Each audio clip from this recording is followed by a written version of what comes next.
Et les crises qui s'annoncent, on peut citer énergie, matières premières, économie, sociale, climat, géopolitique, biodiversité, eau, ne sont pas séparées, elles ne se succèdent pas gentiment les unes après les autres, elles arrivent ensemble, elles se renforcent et elles touchent tous les pans de notre vie.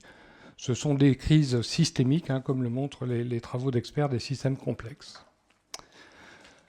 Mais bon, ce constat, c'est pas là pour nous décourager. Au contraire, ça doit nous réveiller, nous pousser à agir et à aller élargir notre horizon.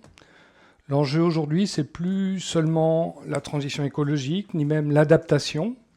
Alors bien sûr, ces politiques sont indispensables, on les défend jour après jour, et chaque avancée est précieuse, mais nous savons déjà qu'elles ne suffiront pas en raison de blocages nombreux.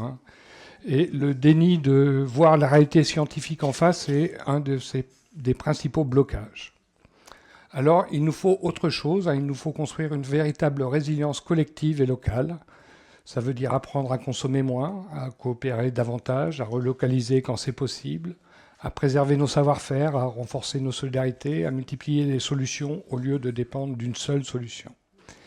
Et d'imaginer des infrastructures capables de tenir, non seulement quand tout va bien, mais aussi quand tout va mal et que tout se bouscule. Parce qu'il faut le dire calmement mais lucidement, les chocs importants arrivent, ils sont inévitables, et aujourd'hui nous ne sommes pas prêts. Nous n'avons ni plan de repli, ni réseau de solidarité suffisamment organisé. Alors bien sûr, nous avons des plans de gestion des risques, mais ils envisagent les menaces les unes après les autres, comme si les crises allaient passer les unes derrière les autres. Or, ce n'est pas ce qui nous attend. Ce qui nous attend, ce sont des crises combinées qui se renforcent, qui changent durablement nos conditions de vie, et nos outils actuels ne suffisent pas.